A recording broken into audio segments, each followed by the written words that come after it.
is And we certainly have an adequate substitute in the form of Camzeee versus Ace. Yes, definitely. I'm looking forward to this one.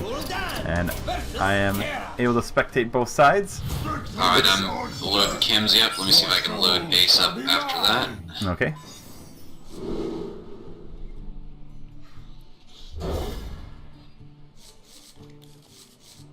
And it looks like we are starting this one with a... And, yep, there we go. Alright, awesome. Well, we have... LightsOutAce has his Control Warrior, which he starts with... Look at all that removal. Good lord. That is a... I am playing against handlock start, isn't that? A bunch of shield slams, a bunch of executes. But then... And then, of course, we have Camzeee with his handlock. He mulliganed, I think, everything kept but the Twilight Drake, which he had in his starting, which is, of course... Twilight Drake is, of course, the classic start for that. Yep. Yep. Yeah, I do love handlock. I think it's such a consistent deck in the ladder. Like, just the fact that hero ability... I mean, Warlock's hero ability in general. So Warlock's hero ability makes every style that it runs very consistent. Because you can always try to drive into it. And in fact, that's one of the reasons why Combo Lock works so well. And in fact, I'm looking forward to playing Combo Lock on ladder now that Undertaker's been nerfed. Combo Lock, what is that? That's the one that's sort of like a hand lock. It's sometimes referred to as Giantless hand lock. It runs Arcane Golem, Faceless Manipulator, and Double Power Overwhelming to burst the enemy down. Oh, okay. So kind of like the old handlocks that use Leroy and Faceless. You know, it has that burst potential, but... Exactly. Alright, it looks like, yeah, so Camzeee... Wow, the game's proceeding fast. Yeah, wow, it's already turned 5. I haven't even, like, talked about any play. But, and just boom, boom, boom. Coming down, right down. Alright, making the trade. Alright. So far Warrior's doing a bang-up job of taking out Handlock's minions efficiently. So far he's spent an Execute, and a Shield Slam. I'd say both of those appropriately. He's still got a board. He'll be getting some card advantage via the Acolyte of Pain. Camzeee wisely snipes. Yeah. Force card advantage as well. What do you think about using that Shield Slam on that Sludge Belcher? Because I think if I was playing, I would want to keep that for later. That's the only even slightly questionable play I've seen thus far. My guess is because there's the second Execute and second Shield Slam already in hand, Ace feels okay with that. But I agree that without knowing what... I mean, you know that there are those 4 giants in there, and being able to smack them down is probably a good thing.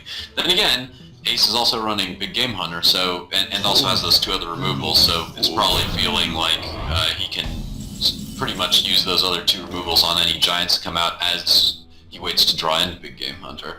Yeah, that's a good point, I suppose. And it's also true, I guess, that Sludge Belcher would start eating into his armor, which would prevent those more easy shield slams later. So, yeah, I guess I can see it.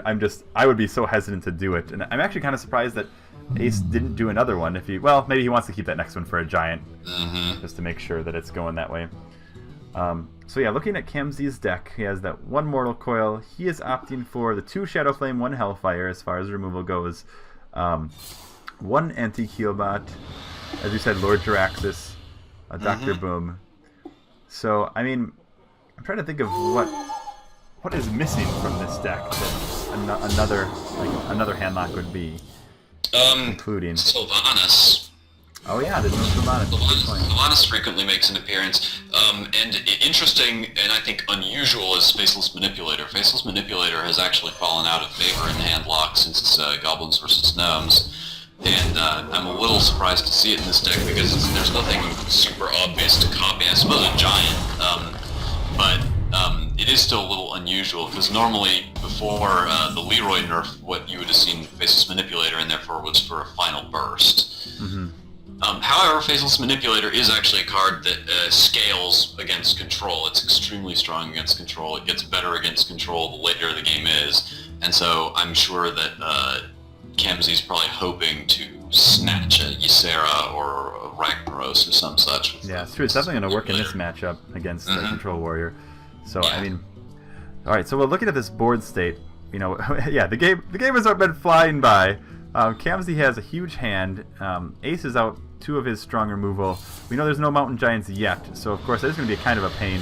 I mean, Camzee's halfway through his deck, and if he's going to have to start throwing out cards, he might not be able to get as efficient use of those guys. But he has a lot of options. He has that Lord Jaraxxus in his hand, so of course, if he can get into this late game and get some of those Infernals out, I think it's going to start to overwhelm Ace. Yeah. It would definitely be to Camzee's advantage here to wait on Jaraxxus, though, because obviously if you put Jaraxxus out, then you foreclose on your ability to throw the Giants. Right, yeah, exactly. You can't molt them then, or efficiently, or very often. So Jaraxxus really is kind of a dead card at this point, not terribly useful. However, that said, of course, this being handlocked, Camzee's hand is so gigantic that it doesn't really matter. Right. So interestingly, and I think this is probably a smart play on Camzee's part, he had the option of using his Ironbeak Owl to silence his Watcher and make that trade for that Belcher, but I presume he didn't because of Sylvanas, I imagine. I mean, Sylvanas is such a priority target, and I guess there's a lot of targets really for Control Warrior. Yeah, there are a ton of targets. I mean, there's, Ysera, there's, and even Ragnaros, you can silence in some cases. But yeah, I definitely favor holding on to the Owl. Yeah. Ooh, 1 Shadow Flame down makes good use of that Ancient Watcher, and now he did draw that Mountain Giant, so that's very... I'm sure he's very happy to see that coming. That he has a big threat out. He is, he has a board that, most likely... I guess there's not enough armor. Well, he could shield block. There we go. Yeah. So I imagine we'll see a shield slam here to deal with that giant. Makes the obvious sense here.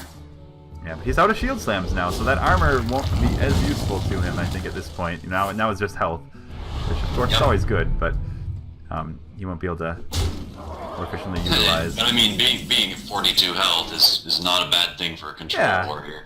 I suppose. Oh my, another giant. And now, I mean, a giant Dr. Boom turn is huge, but I imagine that's also kind of that's bait for a brawl, which we know that. Honestly, having seen 3 of the major removals come out, and I would honestly consider putting a Mountain and a Molten down for turn 10 because you can draw using the Molten. You can go down to 15. So you could put a Mountain Giant, draw, and then put a Molten Giant down all in the same turn, and just 6-6 play. Yeah. Get card advantage and have 16 of stats on the board with no obvious removal. It's a lot of pressure. Right. He did not decide to go with the draw, and I wonder he might be concerned about his health. Well, what do we have? Gromosh and the Taskmaster. What is that? 12 damage. Yeah. All right. So I guess he would if he had that combo, he would have been dead. Because that ooze is on board. So I mean that might have been the consideration, and that's that was a smart move because you always need to be playing around Gromosh with Control Warrior. Right. So we know, so that's a very strong play, I think, from Camzeee at least, knowing that there's going to be that execute that's going to come out. It's going to deal with one of these. That's it. Yeah, that's it though. Now it's up to Big Game Hunter to deal with the rest. Yeah, and then there comes that Owl, and that Owl is going to be coming right down on Sylvanas, taking that advantage right away. I would probably think we'd see Owl and Siphon Soul here. Yeah, and then probably draw, or maybe taunt up, and then just a whack to the face because you don't have to worry about shield slam anymore. Yeah, and now I think the main thing if I was Camzeee in my mind, it would be how much do I want to commit to this board that I'm having. I might lose to a brawl. Yeah, exactly. I'd be really worried about brawl here, and so I would favor the conservative play where you silence Siphon and that's it, and that seems to be really that's interesting. It is interesting. I think I would rather keep the health. There we go, forcing trade. I was gonna say I think I would rather keep the health, and that would be a lot of damage to lose to the face to kill Sylvanas. Right. And I guess. Now that Sylvanas has effectively been neutralized, Camzee's just saving the Siphons up for the other fat minions that Warrior runs, which honestly against Ace's deck in this case is not a bad move because Ace is running quite a bit of fat at the top end. Yeah, I think that Camzee's looking in a real strong position now. I mean he's only one more of those, I think one more execute. Right? Or he can use all of them. Ace burned all his removal except okay. Game Hunter, and so it's going to be hard to recover against that, especially since Ragnaros doesn't even kill Molten Giant here, and that may have been Camzee's thought is with a 9/9, even if Ragnaros hits it, it still survives and it takes another tap to kill. And if you notice, Camzeee now has Faceless Manipulator in hand, double Siphon Soul in hand, and Big Game Hunter, and Dr. Boom, and Twilight Drake. This is a really, really, really powerful hand. I would be really surprised to see Camzeee lose advantage here, because pretty much anything that Ace can toss at Camzeee can just siphon, Big Game Hunter. Oh, you wiped my board out? Well, here's Dr. Boom, and then Draxus next turn. Right. Yeah, this is. Oh, you did Ragnaros? Oh, well, here, let me siphon that for you. Or maybe I'll Faceless Manipulator it and then kill it with my Molten Giant. Yeah. You somehow get through all my stuff? Well, Lord Draxus, there's some Infernals that you have no removal to deal with effectively now. So yeah, it's. And having gotten one Molten Giant out already, Alexstrasza isn't really scary, Right. Yeah, this is Yeah, I think I'm trying to think like what is Ace able to do now? I feel like he wants that brawl, although we know, of course, if he plays it, at least Dr. Boom and then some. Gotta throw out Ysera on this turn, I think. Shield Maiden isn't going to do jack. Well, he already did, right? Ysera's. Did you see Ysera? Oh, I might be lagging out or something. Oh no, yeah. Where Ysera's gone. We have Camzee's using his Big Game Hunter. There's a floating Big Game Hunter. How funny. Let me try to respectate this. All right. Well, yeah. So what happened was LightsOutAce had played his Emerald Drake that he got from Ysera, which got Big Game Huntered from Camzeee, and Camzeee then also Faceless Manipulated his 9/9 Molten Giant with Taunt. So he has a board with two 9/9s with Taunt, a 4/2, and a 4/9 against the Shield Maiden. LightsOutAce did draw his Ragnaros, but yeah, there's no targets. There's 3 targets on the board with 9 HP. I mean, he does have Whirlwind, but yeah, he's looking. There's not much he's gonna do. Road to hoe. He has not. He needs a brawl, and even after that, I mean, I don't think there's really a good path for him to win this game. Yeah, I think he's actually gonna Desperation Whirlwind Ragnaros. Yeah, that's what he's doing. And hoping that's your only play here. Yeah. It's really your only play. You don't have any other choice. Yeah. That was just Camzeee. Oh, no, and he hits the face. So. Well, now Draxus is coming out. Yeah, that went about as expected. Yeah. Well, yeah. I mean. Well done, Camzeee. Well, I can only see one side. I can see aces. All right, I can see both. Camzee's got Harvest Golem, Loatheb, Antonidas, Spider Tank, and Mech Warper in hand, and just drew Fireball. So he has some early stuff here. That's actually not pretty strong start. Freezing Trap going out, that's great against the Harvest Golem. That's going to deny a ton of board to Camzeee. Right. Absolutely the right play. Freezing Trap, such an overpowered card, frankly. Yeah, I mean, it's so hard to get any sort of board when everything is going the way of the freezing. So now, yeah, traditionally... Freezing Trap is definitely a card that will gain a lot of value now that Undertaker is out. Because Undertaker you could always replay and then buff it back up again. Right. Yeah, that's a good point. Yeah, it's like you don't really want to freeze a 1-drop. Houndmaster, such a strong play. Yeah. I mean, when you can drop that card on curve, I mean, yeah, it's such a huge, 6/5 stats. The strongest turn 4 play in the game, possibly. Yeah. Houndmaster onto Haunted Creeper. Yeah, he's definitely, Ace has that board right now. Now, interestingly, with this deck, Ace has 2 of those piloted Sky Golems and those 2 Savannah Highmanes. So, like, those cards, I feel like, he can't have a stronger set of 6-drops, I think, in the game out of those 4. Yeah, if you can roll those out and not have them be dead cards in your hand, if you can kind of mulligan them away early and then roll those out, particularly with Feign Death. I mean, look at Feign Death here. Turn 6, you can go Piloted Sky Golem, Feign Death, and instantly summon a random 4-cost minion if you want to. That's not bad value. It it basically innervates out a random 4-cost minion for you. Yeah, I mean, it's always got his angry chicken. All right, now the game. Now it's for real here. Yeah. All right, so he's clearing the board, so I assume he's trying to keep that Knife Juggler alive. Giving up on a bit of face damage by doing that, but might end up... Honestly, I feel like this is the appropriate play here. You know, when you're running one fairly aggressive deck versus another fairly aggressive deck, one side always has to play control effectively, and the other side always has to play aggro. And here, that's definitely... Camzee's definitely in the aggro position, and Ace is definitely in the control position. If Ace can starve Camzeee out, then Ace's superior stickiness through Death Rattle and the ability to duplicate some of those Death Rattle effects without anybody dying using Feign Death is going to generate card advantage. It'll burn Camzeee out in the later game. Oh, interesting, yeah. Well, you know, we know right now at least there's going to be... Ooh. Timely Loatheb. I guess Ace could decide to Feign Death, although I don't know if that's really... It's like another Sky Golem. Just keep hitting face, put the second Sky Golem down, put the Web Spinner down.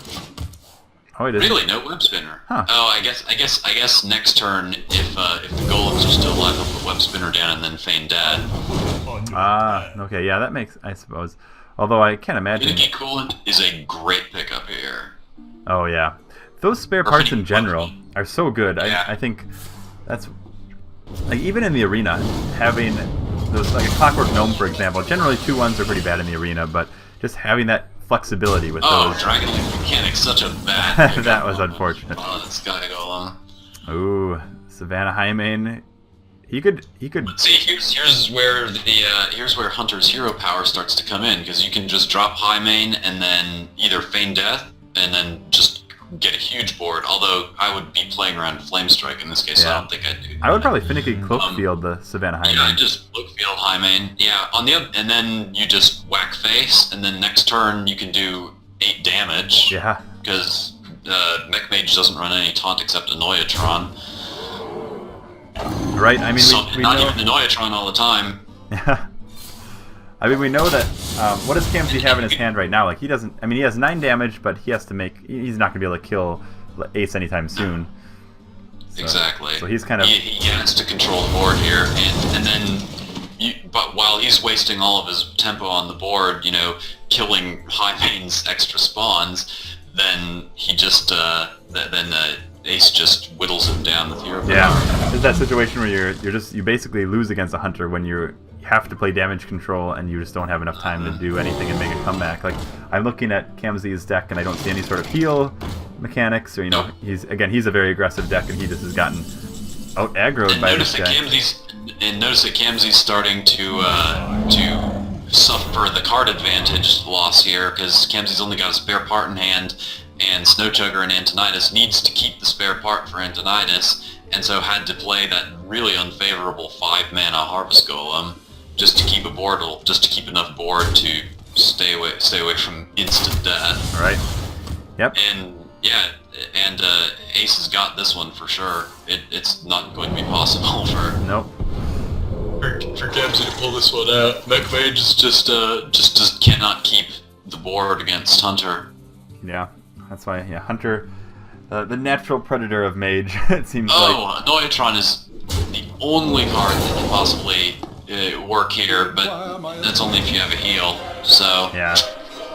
So yeah, he's not going to be able to... He can't survive after this turn, and he'll be able to get a few fireballs, but that's about it. So the nice reveal-ish end. Yeah. Bringing that cannon back. Yeah, if he had more life right now... You know, even to survive another maybe 1 or 2 turns, this could be a totally different game, but it looks like LightsOutAce will be able to even up this series by throwing out some fancy Feign Death action. There we go, the chicken. The very, very mild BM Showmatch. Yes. Exactly. All right, well, good. Well, with that, we're going to move on to the final one. A Warlock, Handlock versus Ramp Druid. Yes, definitely. I am going to take a quick break and ask them to hold just so I can reset and make sure that my... Actually, can you let them know? Oh, hang on, I can get to it now. And let's see, this third match is going to be whom versus whom? It is which going deck to versus be which deck? Ace's Handlock versus Ramp Druid. Interesting. Let's see, is Druid running combo? Is running one combo. That is very, very good against Handlock. All right. Yeah, because I know Handlock sells that. And it's also very plenty with Kel'Thuzad, so if Ramp can roll Kel'Thuzad out pretty quickly, that might be a fairly quick game, honestly. However, a lot of it depends on can you draw into the combo on time.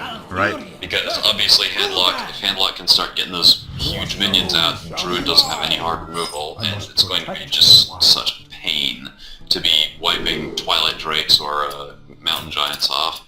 Right. Alright, let's spectate. Yes, I'm going to pull up LightsOutAce's deck. Make sure that is good. There we go.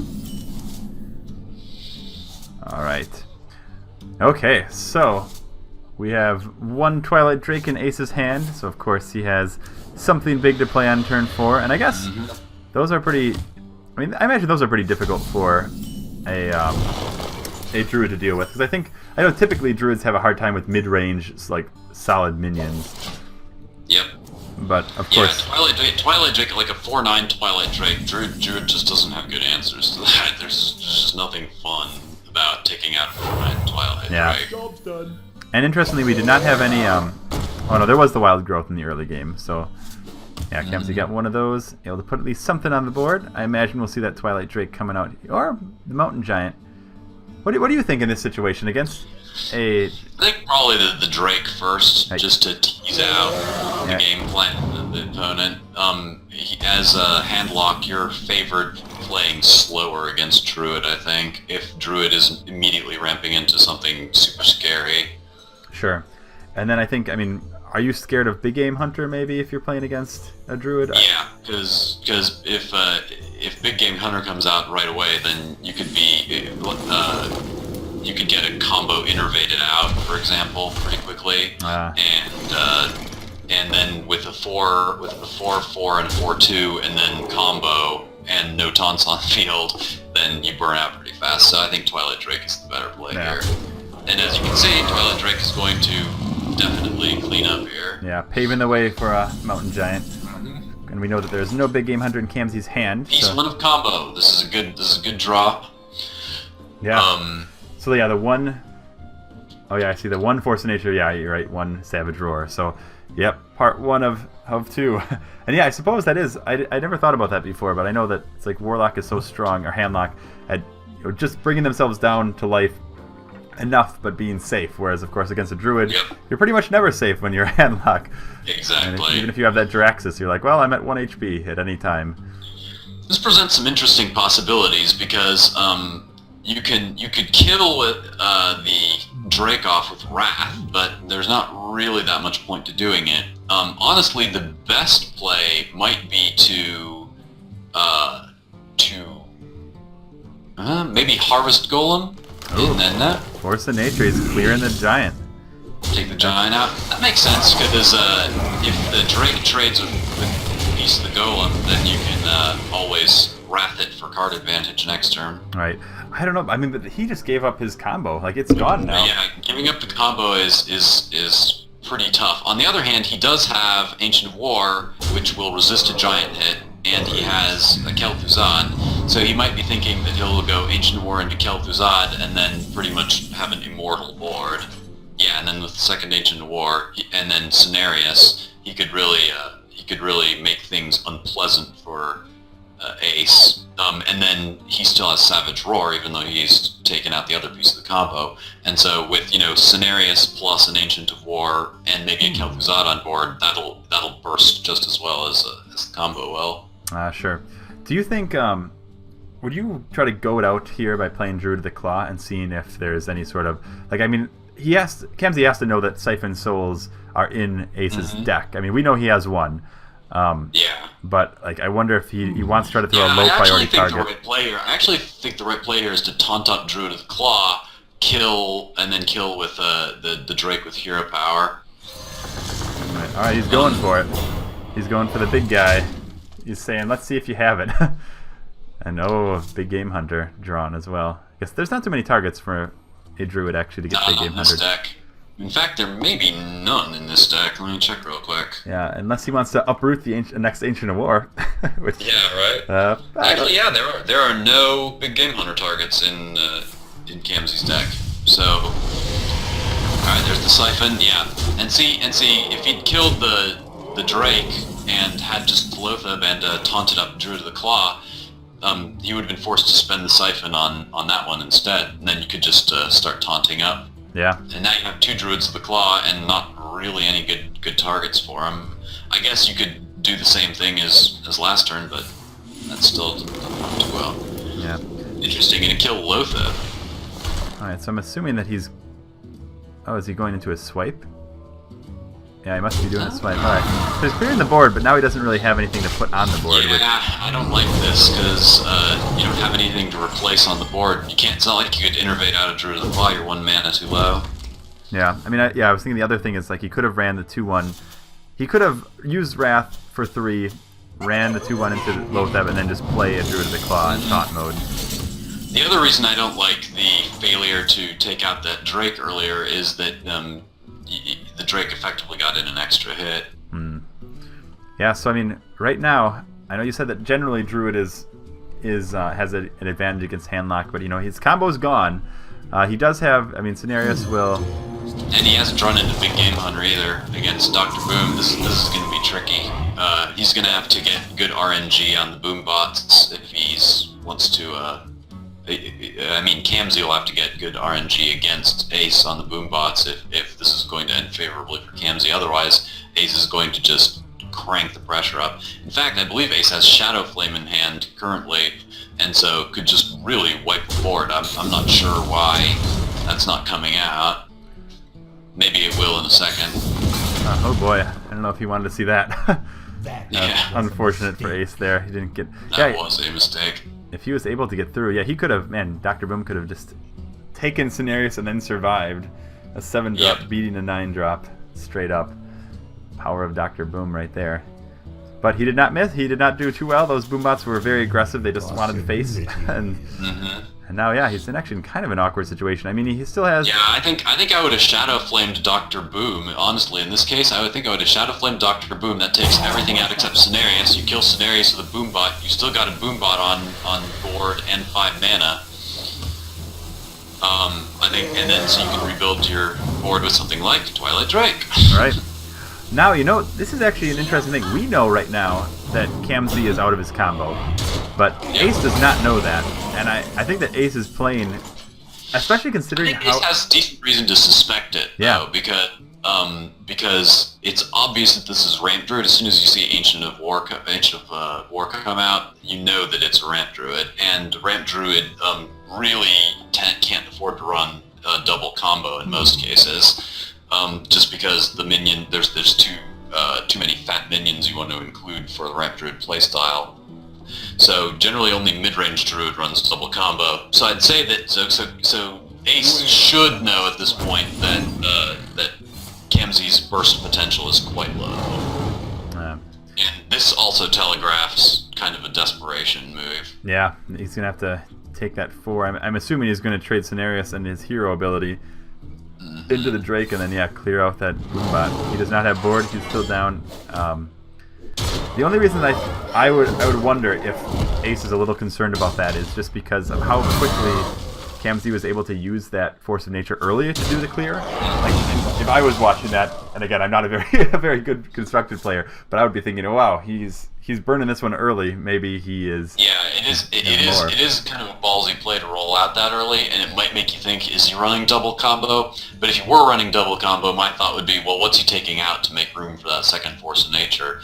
And that would make me feel more confident about being able to stay ahead on board as long as I could keep my health high enough to stay out of burst. And it looks like this is going to be possible because, we got Siphon Soul, we got Antique Healbot. Handlock really has improved its matchup against Hunter because of Antique Healbot, and this is also increasingly true of Druid as well because you can stay out of combo range. Alright, so he heals himself up. Not the most threatening board. I think this is a good time, if any, for Camzeee to get the board back. Unfortunately, he's going to play his other Ancient of War into that Siphon Soul. So that's... Both Siphon Souls have hit some of the more solid minions in this deck. I think there's still, of course... Well, there is the Kel'Thuzad... Well, I'm saying this before he actually Siphon Souls, but I imagine that Siphon Soul is going to that Ancient of War. Now, TBK is a great draw against Handlock, obviously, because Handlock loves Taunt, and there is nothing that Black Knight loves more than a 9/9 Molten Giant to crunch down on. Yeah, he's going to probably save that for some good value. And now, actually, there's a glimmer of hope, I think, for Camzeee, just because we know that the hard removal is gone for Ace in terms of his Siphon Souls. There is that Kel'Thuzad. Of course, there is the Ironbeak Owls, which are going to ruin his day. Ancient of Lore is such a clutch draw here. That is a wonderful top deck. That was huge. Oh, and he got his big game hunter too, so he's starting to get some answers. Now Camzee's board is strong enough, and Ace's is slow enough that Ace can probably roll out Kel'Thuzad here. Or Camzeee, can you mean? Camzeee can roll out Kel'Thuzad here, and get some huge card advantage, and that's honestly the only way that that Camzee's going to pull it out at this point. Oh, chose to not drop Sun Fury Protector. Sun Fury Protector would have been such a clutch play. All right, well, he got around that Sylvanas right there, and now, I mean, even though this is going to get silenced right away, he is able to keep those bodies on the board, and that's kind of the start of the turning point, I think, here. If there is going to be one. Still, though, Shadow Flames. it's a good value, but it may, leaving that Watcher on the board, it's gonna be sticky. On the other hand, the Watcher can't take the Ancient or Kel'Thuzad out, so may not opt for Watcher or for a Shadow Flame here. Yeah. You could Shadow Flame and then Mortal Coil, and then Kel'Thuzad's the only guy left, I suppose, and that's not a bad play. But you really do have to silence Kel'Thuzad in that case, and that kind of makes things stickier. I feel like the double Shadow Flame is a little disadvantageous here. It might have been better to run double Hellfire, simply because the Shadow Flame destroys one of your minions, and keeping board against Druid is really the best way to run them out. Yeah. So, looking at LightsOutAce's threat on his deck at this point. Oh, alright. I mean, we know he does not have Lord Jaraxxus, so he has his Giants. Actually, has he even played Wow, this is an interesting play to not silence Kel'Thuzad. I honestly really would have. And that extra 5 damage from that Ancient Allure is going to be important.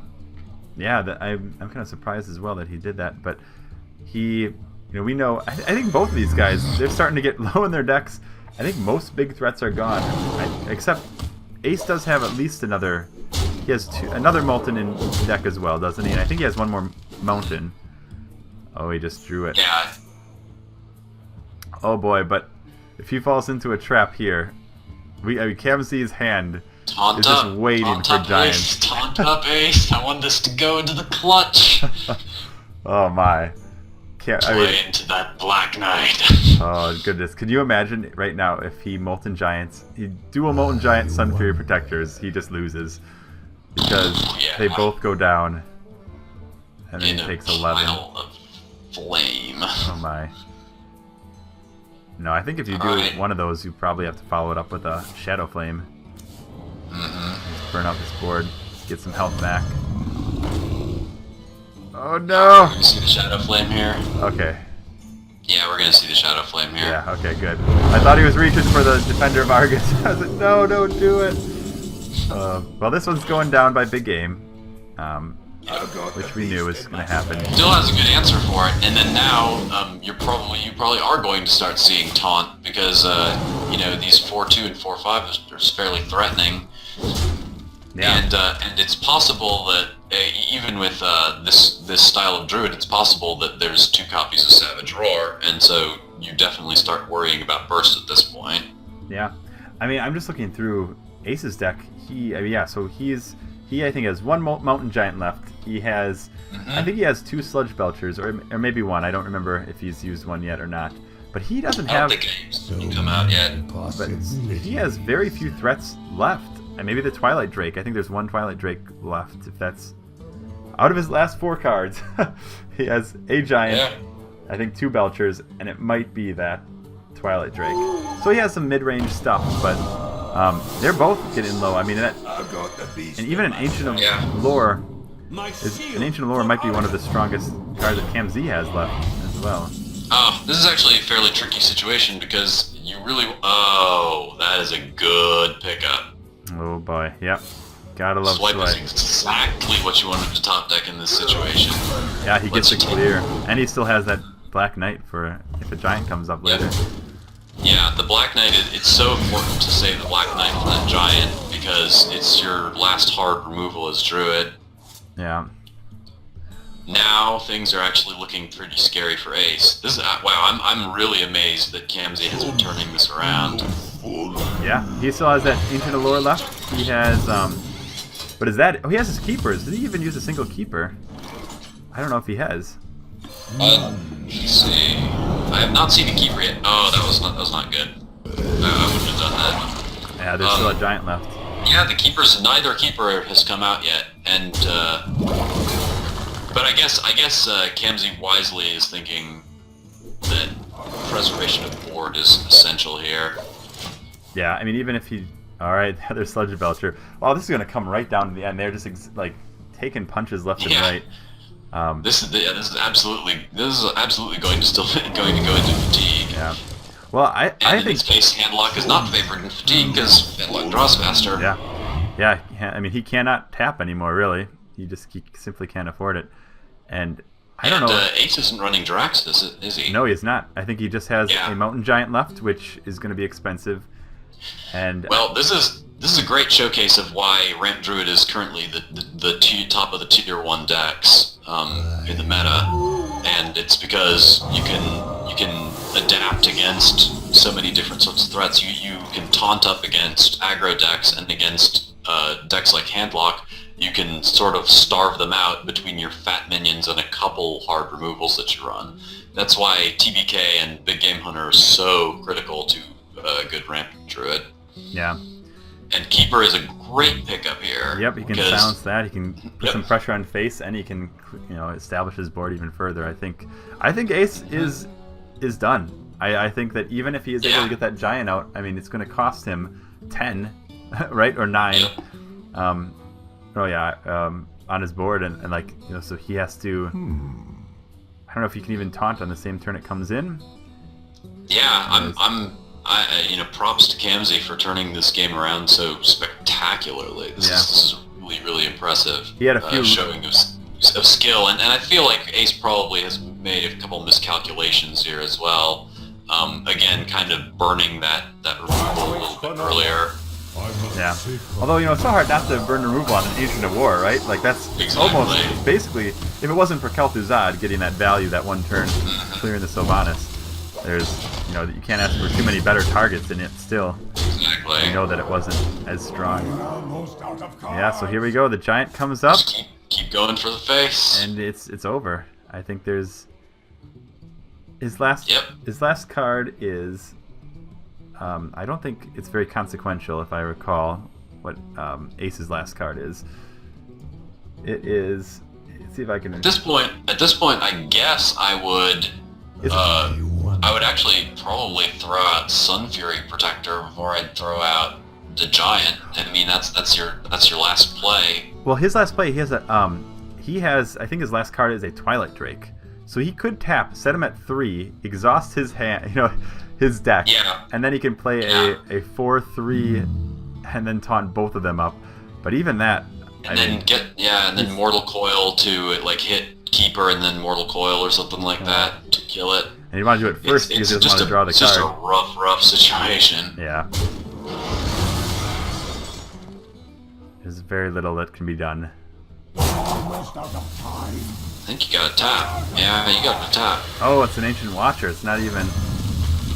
Oh boy, that giant is now dead too. Yep. I think that is all she wrote. Oh, In yep, fact, that's even game. with that, yep. Wow, what a game. Coming right to the end here. Yeah, that was fantastic.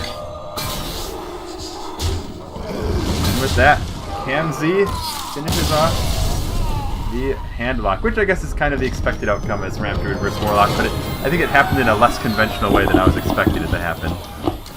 Alright, excellent. I am here. I have seen the cards. Yeah. They are revealed to me. They look kind of There we strange go. in my deck, but... Oh, there we go. They're set.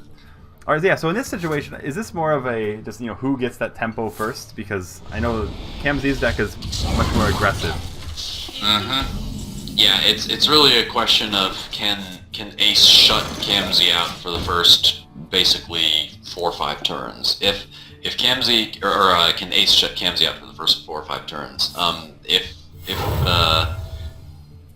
the board can be denied to the Mech Mage by the time you start taunting up, by the time Sludge Belcher in particular starts hitting down, then it'll be very, very sticky. I actually think I would favor Ace significantly in this matchup, particularly given what I've seen thus far. That turn 1 opening hand Dark Bomb was fairly clutch. Yeah, and I suppose this is a sort of game where you're happy, you know, if you're handlocked, you don't want to have the Jiraxises or the late control Exactly. cards. You just don't need them, and we know that he doesn't have them. So he has a lot of the mid-range, obviously the Drakes, Lothab, the Sludge Belchers will be key.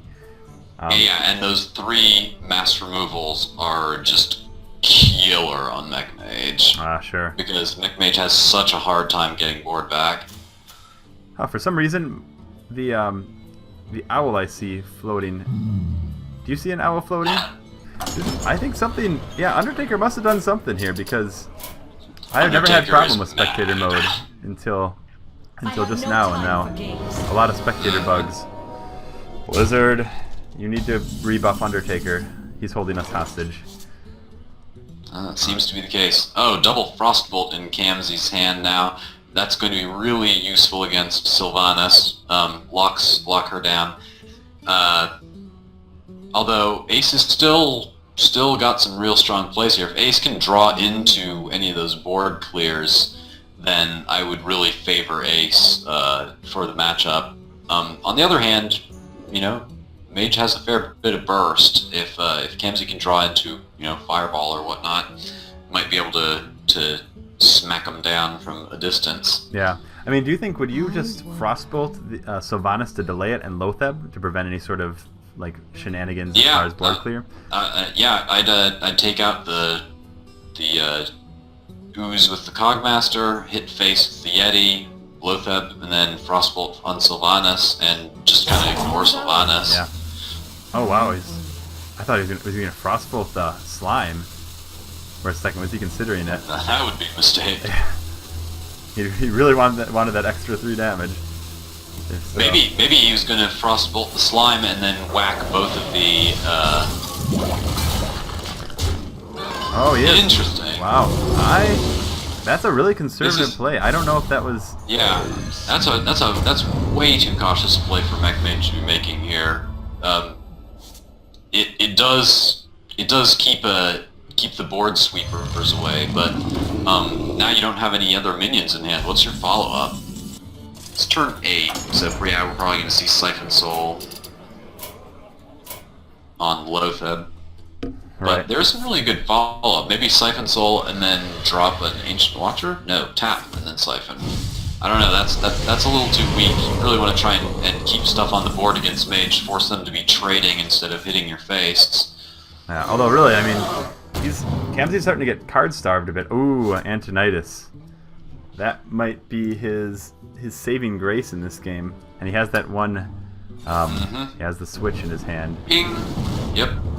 So ping, take that giant out, and then start stocking up with Antonitis. And then now, of course, you have a Drake on the board, and if the Drake doesn't get siphoned, then it's a 5 damage Flame Strike.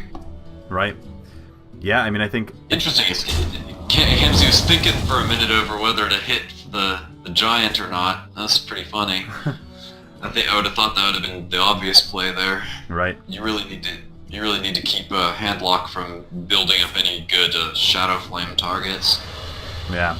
I mean, I feel like at this point, once that Antonidas is down, in my mind, I think that Camzee's game plan has just changed. I mean, like he's clearly down in his cards. You know, he's playing a Handlock.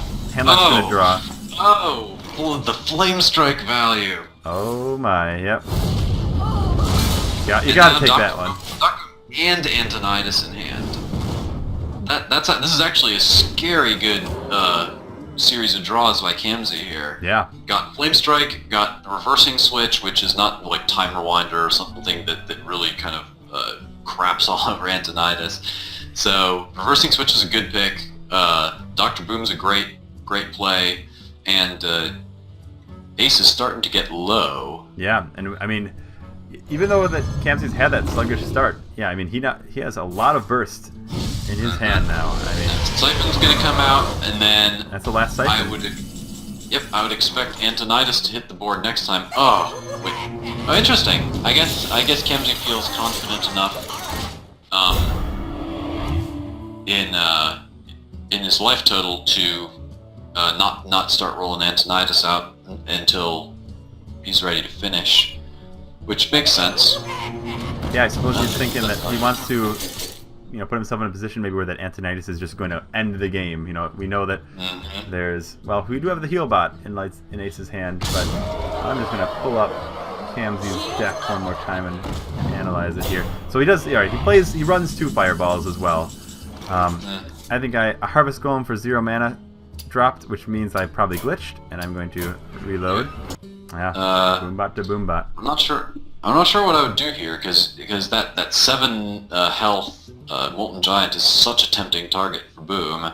On the other hand, Reversing Switch will also make Antonidas into a 7 mana, into a 7 attack target as well. Okay.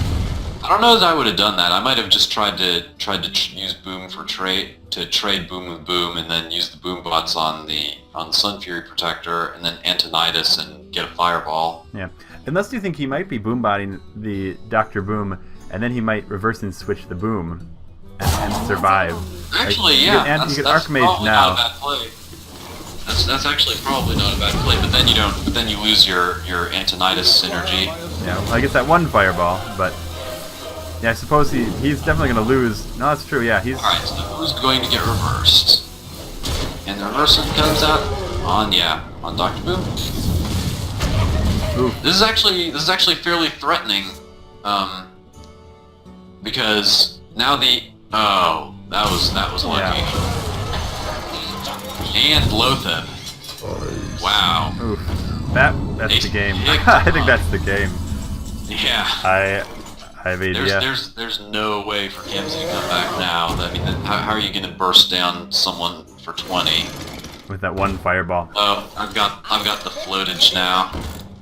So let me. You'll be rejoining. Yeah, well, it looks like Camzeee just pretty much threw his hand out. I mean, he still has that fireball, and he does have those other 2 fireballs in his deck, but yeah, I think that was definitely a turning point. He was.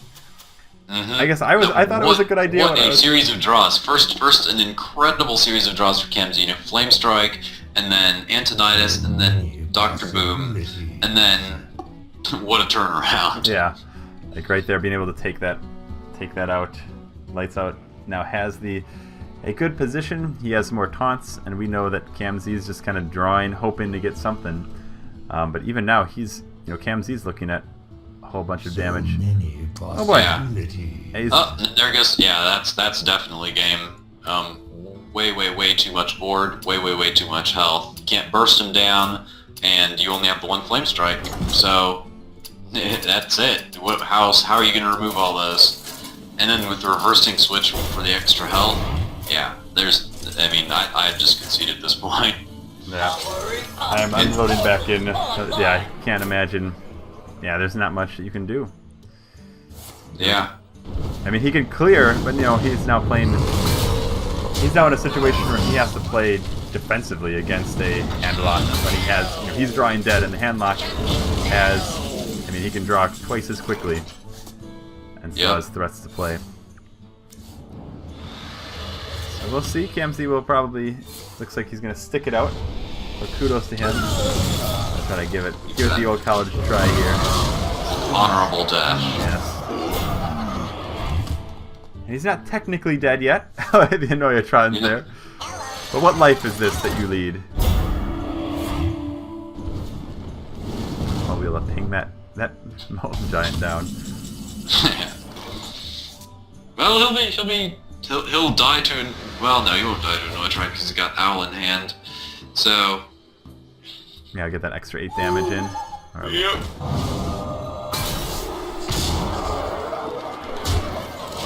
Alright, and... That'll be game. Honorable Sudoku.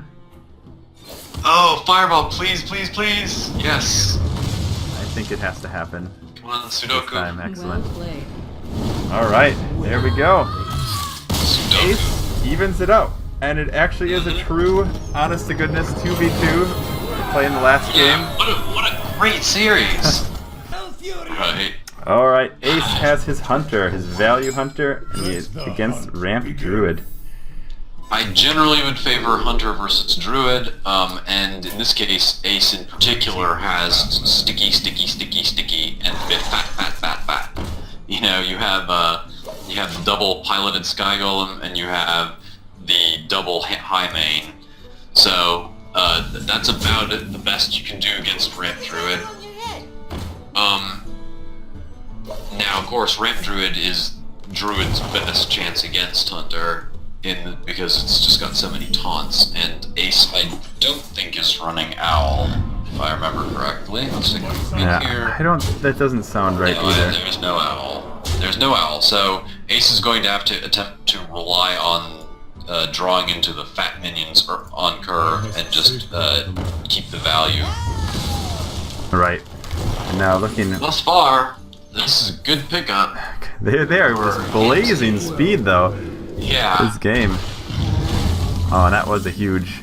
Yeah, right there, that... Wow, totally turned the board around with those two. That combination of Innervate there to clear things out a bit. But we do know that Ace has, his Savannah High Mains, his piloted Sky Golems. He has the goods that can give this Druid Instead some of fits. this, he actually might have swiped the Shredder just to get the board completely clear. Because if Druid can get tempo, next turn you can roll out, Ancient of Lore and just draw a ton of cards. And if you're ahead on board, then you pretty much can control the game after that. It's turn 7 after that, and then you can start rolling out those Ancients of War right. and really put the pressure on Hunter. But this is still all right. It's a fairly stout board. Yeah. Oh, interesting. He decided to keep that Haunted Creeper in hand. I wonder if he's trying to use that to access the kill commands, or if he's now thinking, I am gonna lose this board. I need to find it. I just need to transition to bursting this Druid down. He's definitely holding the Creeper so that he can trigger it for a kill command. And probably it'll be against this Ancient of Lore right here. If I had to take a guess.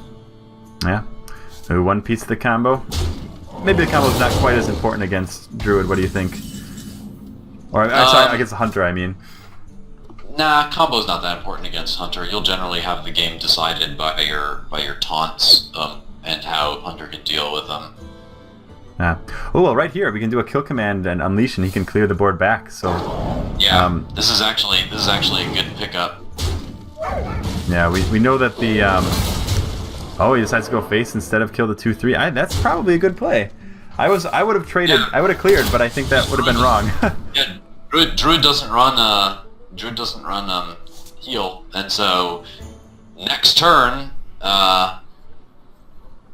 actually no, 2 turns from now, Camzee's dead. So Camzeee has 2 turns to win.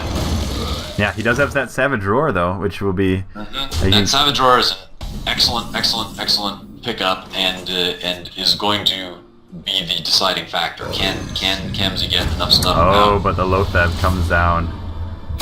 I don't know that I would have done it this turn. Roar. I wouldn't have done that. I would have put down Haunted Creeper, Hero Power, and then one kill command, and then done the second kill command, and maybe Loatheb or something next turn. Because what you're worried about is burst a couple turns from now, not burst this turn. Well, right now it looks like it's actually over because we have Haunted Creeper double kill command. So he was, I mean, maybe he was thinking he had that set up for 10 damage next turn, and that and Savage Roar, I don't think wouldn't have killed. Yeah, right on, Ace. Yeah, what a good. Wow, Yep. Calculated 1 extra damage. Right, and that game went so quickly, and the anti-force in. yeah, the Bizarro 1 damage force. over lethal. Oh boy! Wow, that game went so fast, and yet it really could have been anyone's. That burst at the end. You can't expect that they have 2 kill commands in hand at that early in the game. It's a little unfortunate, but if Druid had drawn into like Innervate and Ancient of War, that probably would have been it for Ace. Yeah. This mostly it was a pretty draw dependent match. That double kill command just burst the Druid down. Yeah. Fantastic match. What a great series of 5. It went full series of 5, wasn't 4-1, it was 3-2, and it went 2-2, and then deciding game. Just great. Yeah. Great decks, great gameplay, and honestly, I'm amazed at how fast they play. I know. I am one of the slowest people in the world. How they do that? They must spend way more time on this game than I do. Yeah.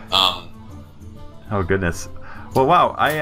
I again cannot. I'm going to relog and see if I can chat with them, because I cannot text. But I wonder. I know it's late for you. No, I actually do turn into a pumpkin at midnight, sadly. So I'm going to have to leave the interview to your capable hands. Okay. Congratulations. Yeah, thanks. Like I said, 3 real great games, and then 2 where I played Hunter. No, I mean, there's skill involved in Hunter. That you had to have 2 kill commands, and you did. No, I'm just kidding. No, I think those were all great games, really. I mean... Yeah. I mean, the Handlock Druid game, I felt like I should have won, but in the end, he had Kel'Thuzad, and I died. Yeah, I mean, I think that was one thing we were talking about when we were watching, was that there were, you had used those Siphon Souls, and I mean, I think you pretty much used them on 2 of the 3 strongest targets in his deck. But the big one that Kel'Thuzad was able to get that value with the Sylvanas, obviously, and I didn't even consider the fact when I at first saw that play, I was like, oh man, he can't do it because he has Sylvanas in play, and I was like, oh, he can actually kill Sylvanas now and then play Sylvanas, at Kel'Thuzad at the end of the turn and get him back, and yeah, that was like definitely a turnaround point. That game in general was one where it's like you guys both were running out of threats. Yeah.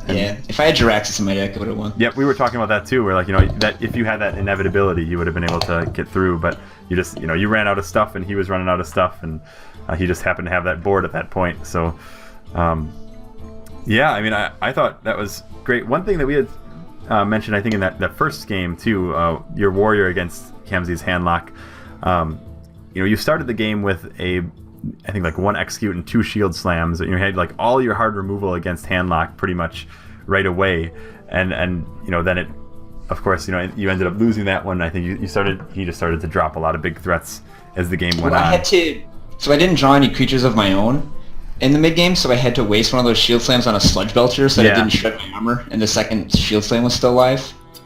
Yeah, that was one where we saw that and it was like, ooh, you don't really want to use that. Yeah, because he has 6 threats that I have 5 removal spells. Like he has 2 giants, and then 2 drakes. Yeah. Whereas I only have 2 executes, 2 shield slams, and 1 big game hunter. Yeah, so it was kind of a matter of he just you exhausted your removal, and then he was able to just use beefy dudes. Oh, those beefy dudes. But oh yeah, I know that was great. Is there anything that you any other insight or thoughts that you had about those plays, or things that stick out in your mind that you might have considered doing differently? In the first Hunter game, I had Feign Death in my hand the whole game, and it's kind of an illustration of why Feign Death isn't very good. Like there's just no opportunity I had to use it because hero power was always better, because I just needed to tick him down into range. Right. Yeah, I remember we had there were a few turns you could have used it, but it's like I mean, there's like one time I think when he dropped Lothab, and it's like, well, you spend 7 mana to feign death and get a 4-drop random minion, but yeah, right. I could use it with high mana on turn 8, and I just felt hero power is more important. I was saving a web spinner in my hand to get a super value to like trigger a death battle plus draw a card. Yeah, but I mean, have you had good experience with feign death? Because I do feel like it, in my mind, it's kind of like a win more card. I guess your deck works really well with it. I think it's worth having just because the turn 8 play of one of the 6 drops plus feign death is pretty unbeatable. Like, the deck actually have a winning record against Taunt Druid, like Ancient of War, Sunwalker, Sludge Belcher, Sen'jin. Oh, wow. It's pretty absurd for Hunter to have a winning ratio against that. Yeah, it's about like everything that taunts, that stops like all of your stuff. One thing that Raph, Ivan, and I both noticed was that you guys play really fast, and that's much different than how I play. I am one of the slowest players that I know, and I mean, you guys were just like blazing through. It was impressive. I mean, there were a few hard turns there, like any turn someone played Sylvanas, but really it just comes down to we both played so much, like we know how the matchup plays out, we know what cards we need to save and what cards are expendable, so... Right.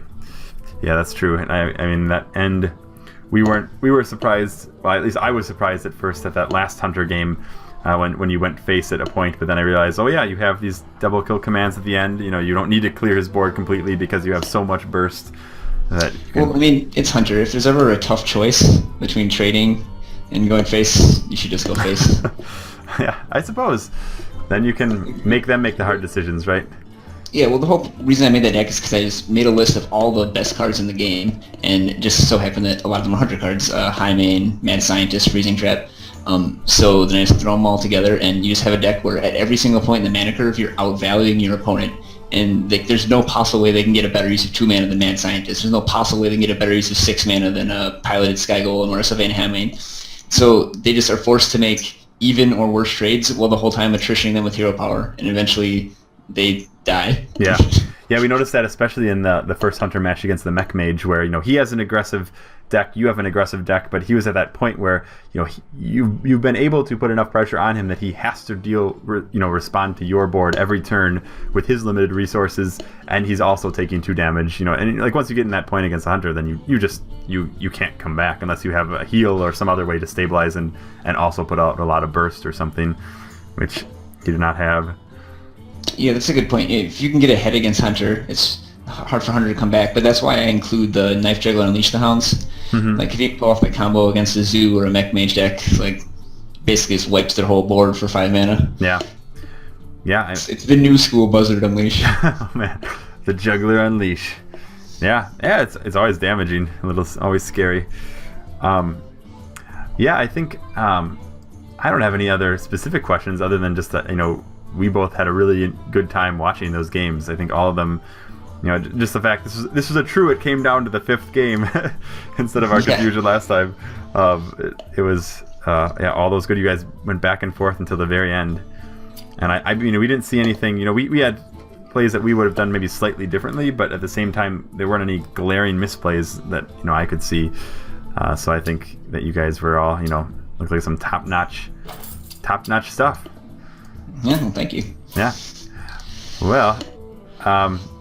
I think I'm going to check in with Camzeee now and see if he's around, if he's willing to do a discussion as well, if he has thoughts as well. But as I said, I did have some issues with tech stuff. I think that the spectator mode has gone a little berserk after the recent patch because there were several times where I saw for example, Camzeee drew a spider tank one time, and it showed up in his Mech Mage deck. And it showed up as a 0 mana spider tank that was a Warlock class card. And it was just like hover, and then it disappeared, and I don't know what was going on. So I blame Blizzard. I do not blame me. That's not my fault. But better throw a blue post out there. Yeah. We'll see how that goes. But all right. Well, I will let you go, and I will try to get in touch with Camzeee then. But yeah, thank you again. It was great. I really enjoyed that. Thanks for the idea. Thank you. Great match. Had a great time. All right. Talk to you later, Sam. All right. Bye. Bye. Hello? Hey, how's it going? Hey, not too bad. How are you doing? Doing well. Those games are fun. Yeah, that was a blast. I had a lot of fun, even though I was having some strange issues with my the spectating client. I think there's something I think the recent patch might have messed with some of the spectating mode, because I was getting a few times where I wasn't able to see all the cards that were coming in, or there's like a floating card that I think Raw 5 had ran into as well. So that was, if you saw me like jumping in and out, that was the reason basically. Yeah, I did. Will that like impact the video and how that's going to turn out? I think it might impact just a little bit of it, but I'll be able to. I think I'll be able to skip through some of that. So like there'll be a few points where things are cut, unfortunately. But I mean, the majority of the games themselves were there. It'll just be a little bit of magicry. Happy to help out. Yeah. So what do you want to go into? I guess I was just thinking that it would just be worth going over the games themselves just a little bit, in case there's things that, you know, if you had plays or moments that you thought were particularly interesting, or, you know, a place where you saw the game slip away from you, or when you really were able to turn it around. Like, I guess I'm thinking that middle game, that Handlock versus Ramp Druid game, was probably the most interesting in my mind, because it was it looked like you were in a lot of trouble. And then that was a really good game. I drew really well and got myself out of that one. That said, I feel like what's his name? LightsOutAce. LightsOutAce was a bit too eager to use Siphon Souls. I saw him use them on my Ancient of Wars, and I was like, okay, like those are big threats, yes, but once they're gone, they're gone. And then you saw him struggle to get rid of the KT when it did finally come down. Yeah. That used up a lot of his resources. Yeah, that was a pivotal point right there when you were able to drop that. And I mean, I was thinking, you know, it's like they were probably, out of the threats in your deck, it was like those Ancients of War and the KT were probably the three biggest ones. We like dealt with two of the three, but of course the KT was able to really bite him after that, because he got a lot of value. And also I feel like he was a tiny bit too eager to use his Shadow Flames. I know, like, Handlock is really great AoE removal, but you know, in that situation, using like your Shadow Flame to get rid of like some 4/4s or something. I know he was afraid of like combo, for instance, but he could have taunted up or done a bunch of different things. I don't know, because I play a lot of Handlock, so I know like what sort of life total you're going to be looking for. And he was healing himself a lot with those heal bots, which got him to like 28 HP at one point. I'm like, okay, at this point, like I used both parts of my single combo just to put him forward to keep it going, right? But I also knew that, like, since he was at like 25 health, he had played both his Drakes and one of his Giants. There was a good chance that he wouldn't have anything decent to play, so that would give me time to rebuild the board. And I guess it worked out. Like, that Ancient of War coming down when it did was really, really important. Yeah. And that, I think, swung the game around. I wasn't too hopeful going into it, but but it worked out. Yeah, I thought it was funny when you're mentioning like the single combo that you had, and like, yeah, I was like, we knew that you only had the one combo, so when you used that Force of Nature early, you were like, well, he doesn't have that combo anymore, and we were at the time thinking that, you know, that's a really critical part about the Ramp Druid versus Warlock or Handlock matchup, to have that burst. So the fact that you used it was a knock against you, but I think that he was actually probably concerned for the rest of the game that you had, you know, that you ran two combo. Yeah. I thought, like, that turn I took a long time to decide, because I could either have dropped like, a Druid of the Claw in taunt mode, which would just die instantly to the Giant, or I could just combo and get rid of I'd get rid of the Giant right away. Right. And by doing that, like, he had already used at that point, was that his first Giant? Yeah, I think it was. Actually. Yeah, I don't think he drew some of the others until later. Yeah. Yeah. But he was sitting at a pretty comfortable life total. I don't know. That was really rough, because I knew like if he's at all a decent player, he would be able to keep me off his tail. And if I kept drawing into combo pieces, I would have nothing to play in the subsequent turns, a 6 to 7 to 8, in which case I'd have lost my entire board. And then basically I'm like hoping that he either doesn't taunt up or he somehow gets to below 15 health, which like he's probably not going to do that. So, and I also have only one Savage Roar in my deck, so if I don't use the combo, if I don't use Force of Nature on that turn, then I straight up, then I don't have a good time to use it. I have won out the entire game in that Savage Roar, and even that is a sketchy out. So yeah, I don't think it was a mistake to not play that. Yeah, no, I think you're right. I mean, it's interesting to hear you talk through that because yeah, I do not play nearly. I barely play any constructed actually. And this last month I did nothing. I think I played a few games to get a card back, and that's about it. But yeah, I mean, I know it's like once you play enough, you know those matchups, and you have a sense of what you can afford to give and what you can't. So I think that's really interesting to hear you talk about that. One thing so both your handlock and ramp druid at least pulled a victory apiece. Your mech mage unfortunately was kind of the big loser of this run. I mean, do you think that it was just mostly a matter of the matchups that you had? I know you had to face Hunter early, which is he probably got underneath you there. And then I needed Blast Mage to win that Hunter matchup, especially after the double 1-drop start from my opponent. Right. That was rough.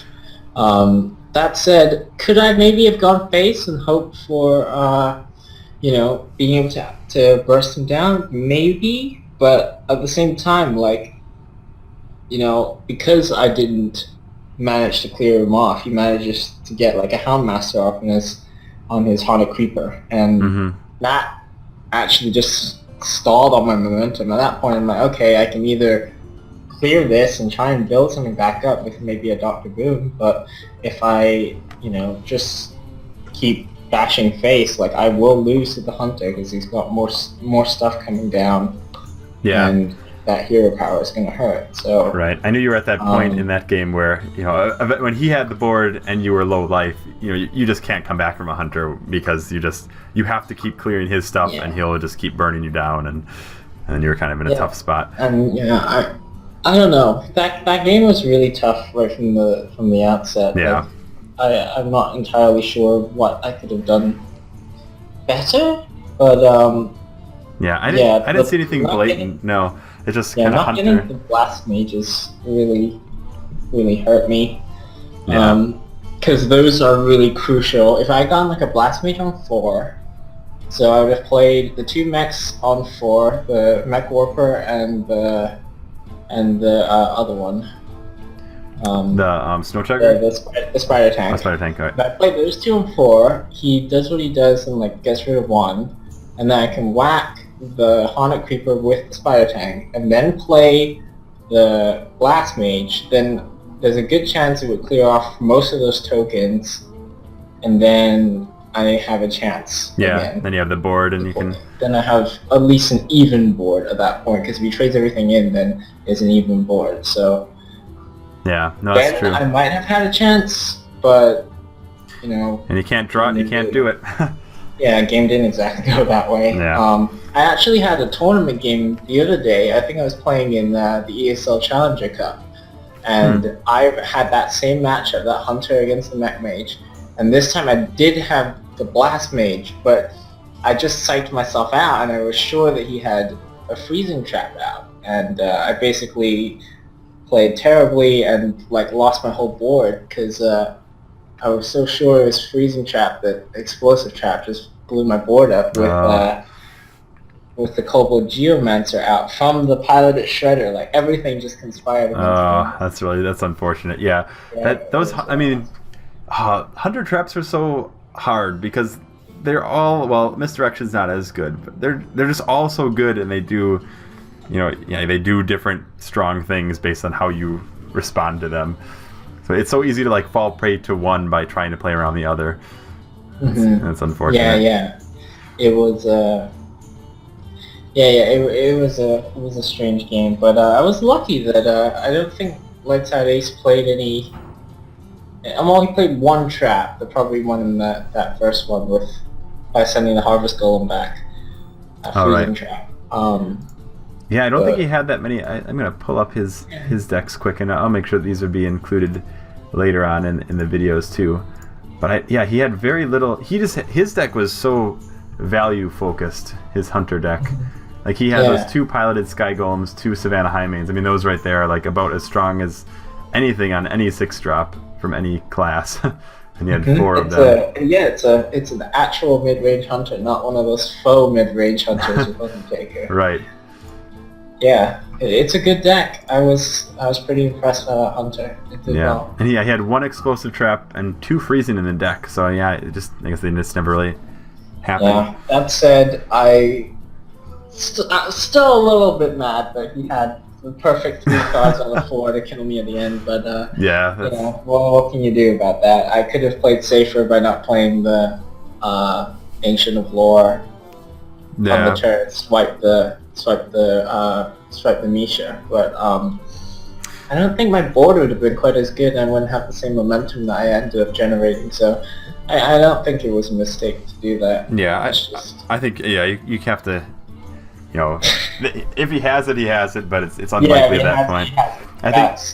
I think what he said was, he was like, there were like 3 great games, and then there were 2 games where I had a hunter, and and the hunter just does what the hunter does.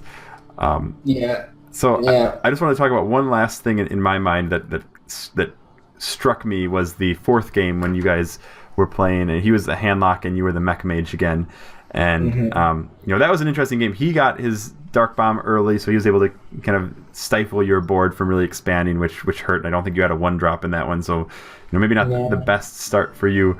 But there was a point in that game where it looked like you were in a lot of trouble, and then you drew the Archmage, and then I felt like, wow, you have a spare part. Things actually could be very different. It's like at that point it seemed like your plan had shifted from, I can no longer be as aggressive as a mech mage. I now am going to try to burst him down. Was that correct in what I thought you were doing? Yeah. That's how I tend to play this mech mage. I've played a couple of handlocks with the deck, and I've won maybe 55% of the time. Okay. Mostly it comes down to just getting snowballing in early game. If he didn't have that dark bomb, for instance, or managing to get out, say, an Annoyotron early game would have been really good. But yeah, usually with the mech mage, you're going to want to have at least 2 or 3 units out by the time his first threats came out, and I just didn't. So I had a pretty sedentary, typical arena curve, 2, 3, 4, and it's just a bit too slow to keep up. That said, my deck in general isn't, compared to most, it isn't really that fast, actually. I took out Clockwork Gnomes in the deck because I found they can sometimes just be a liability, mostly because I just don't like minions with 1 health, especially if you draw them late game. I find I didn't really need them for the Archmage triggers either, because I have Tinkertown and the Yetis, which in my experience usually gives just enough to do. You probably only need 1 or 2, and usually you're set. Yeah, You start. I've never really liked the Clockwork Gnomes, so I took them out. But I was looking through some of the lists, and Tice was playing a really interesting deck with the Mad Scientist and the Secrets, as well as some of the early game stuff. So curve's a little lower, but still has Boom and Antonidas actually, which is interesting. It's a mini hybrid version. Right. I'd be interested to try that. I haven't updated my Mech Mage deck in a little while. Sure. But, it's if everything goes wrong in the early game, well, at least have these 2 very solid late game cards. So it's maybe I can steal a game or 2. I have won games against a Control Warrior that managed to deal with all my early game threats, but then I managed to get a Finicky Cloak Field on an Antonidas, and that's pretty much a game. Yeah, that's at least that's 3 fireballs at least right there. That nothing can really keep up with that, and that's why I think as much as you kind of want to choose one or the other, Boom or Antonidas, you kind of are better off with both, just because one will just give you a huge board that they'll take forever to deal with, and then second, you can just crush them with spare parts and getting extra stuff. Yeah, no, I mean, even though that deck didn't win tonight, I do think it seems like a pretty strong deck. I never used it, so I will. One of these days, I should get back and construct it and try some different decks. I like Mage in general. I think Kulpa had a control Mage that I enjoyed, and I feel like Mech Mage also seems like a pretty good, solid. I just like the idea of Archmage Antonidas. I like throwing fireballs. I tried so hard to make a Echo of Medivh duplicate Sorcerer's Apprentice deck built around unlimited fireballs, and it's one of those like dream decks that will never actually work in a real game. Well, those are fun to do. Like one of my other decks I had lined up as additional ones that I would have played was that Paladin deck. I actually have my own version of the Paladin deck. I actually put up a guide on Hearthstone players about it. Yeah, it's like the Cogwatch deck, which I really wanted to make work.